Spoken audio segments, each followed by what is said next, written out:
بسم اللہ الرحمن الرحیم۔ السلام علیکم ورحمۃ اللہ۔ امید کرتے ہیں آپ سب خیریت سے ہوں گے۔ آج کی ہماری جو داستان ہے، قبرستان کا بھوت۔ رات کے اندھیرے میں جب سارا گاؤں نیند کی آغوش میں ہوتا، تب قبرستان کے پاس سے گزرنے والے لوگ اکثر کسی عجیب سی آواز کو سنتے، کوئی کرہنے کی، کوئی چلانے کی، کبھی کسی کے رونے کی آواز آتی۔ کچھ لوگوں نے دعویٰ بھی کیا کہ انہوں نے سفید لباس میں لپٹے ایک سائے کو قبروں کے بیچ چلتے دیکھا ہے۔ یہ کہانی گاؤں کے ایک نوجوان سلمان کے گرد گھومتی ہے، جو حقیقت کا پتہ لگانے کے لیے تیار ہو گیا۔ سلمان ایک بہادر اور بے باک لڑکا تھا، جو بھوت پریت کی کہانیوں کو محض ڈراؤنی افسانے سمجھتا تھا۔ قبرستان کی پرانی حقیقت۔ گاؤں کے بزرگوں کے مطابق یہ قبرستان تقریباً 200 سال پرانا تھا۔ یہاں ایک شخص دفن تھا جس کا نام فقیر بابا تھا۔ لوگ کہتے تھے کہ وہ مرنے سے پہلے جنات اور روحانی علوم کا ماہر تھا۔ کچھ دعوے یہ بھی تھے کہ فقیر بابا نے مرنے سے پہلے کوئی عمل ادھورا چھوڑا، جس کی وجہ سے اس کی روح آج بھی قبرستان میں بھٹک رہی ہے۔ سلمان کا چیلنج۔ ایک رات سلمان نے اپنے دوستوں کے سامنے اعلان کیا، میں آج رات قبرستان میں جا کر رہوں گا۔ اگر کوئی بھوت ہوا تو خود سامنے آ جائے گا، اگر کچھ نہ ہوا تو تم سب کو یہ ڈراؤنی کہانیاں بند کرنی ہوں گی۔ سب نے سلمان کا مذاق اڑایا، لیکن ساتھ ہی دل میں ڈر بھی گئے۔ سلمان ایک ٹارچ، پانی کی بوتل اور ایک چھوٹا سا خنجر لے کر قبرستان روانہ ہو گیا۔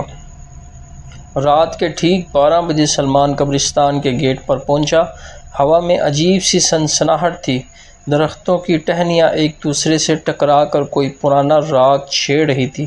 سلمان نے اپنے دل کو قابو میں رکھا اور اندر داخل ہو گیا۔ چند لمحوں کے بعد اسے ایک مدھم سی روشنی ایک پرانی قبر کے پاس نظر آئی۔ جیسے ہی وہ قریب پہنچا، روشنی غائب ہو گئی۔ اچانک اسے کسی کے کرہنے کی آواز سنائی دی، کون ہے؟ سامنے آؤ، سلمان چیخا۔ جواب میں صرف سناٹا۔ اچانک ایک سایہ تیزی سے اس کے سامنے سے گزرا۔ سلمان نے فوراً ٹارچ کی روشنی اس کی طرف ڈالی، لیکن وہاں کچھ نہ تھا۔ فقیر بابا کی قبر۔ سلمان فقیر بابا کی قبر کی طرف بڑھا۔ جیسے ہی وہ اس کے قریب پہنچا، اچانک زمین لرزنے لگی، قبر سے ہلکی ہلکی روشنی نکلنے لگی۔ سلمان نے خوف کے باوجود آگے بڑھ کر ہاتھ قبر پر رکھا۔ فوراً اس کا پورا جسم سن ہو گیا، جیسے کسی طاقتور کرنٹ نے اسے جکڑ لیا ہو۔ پھر اچانک ایک بھاری آواز گونجی، میں فقیر بابا ہوں، میں اس دنیا سے نہیں جا سکا، میرے عمل ادھورے ہیں۔ سلمان کا دل دھک دھک کرنے لگا۔ اس نے ہمت کر کے پوچھا، کیا میں آپ کی مدد کر سکتا ہوں؟ روح کا پیغام۔ فقیر بابا کی روح نے سلمان کو بتایا کہ اس نے مرنے سے پہلے ایک ایسا عمل شروع کیا تھا جس کا مقصد لوگوں کی مدد اور جنات کی شرارتوں کو روکنا تھا، لیکن اس عمل کو مکمل کرنے کے لیے ایک نیک نیت انسان کی ضرورت تھی جو دل سے خوف پر قابو پا سکے۔ اگر تو میرا یہ عمل مکمل کر دے تو میں ہمیشہ کے لیے آزاد ہو جاؤں گا۔ فقیر بابا کی روح بولی۔ سلمان نے حامی بھر لی۔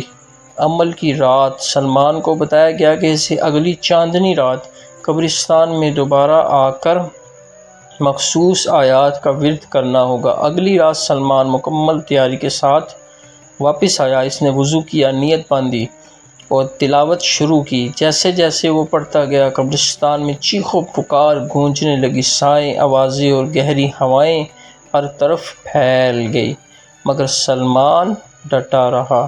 پھر ایک لمحہ ایسا آیا جب ایک زوردار دھماکہ ہوا اور فقیر بابا کی قبر سے ایک تیز روشنی نکلی جو آسمان کی طرف بلند ہو گئی۔ سکون چھا گیا۔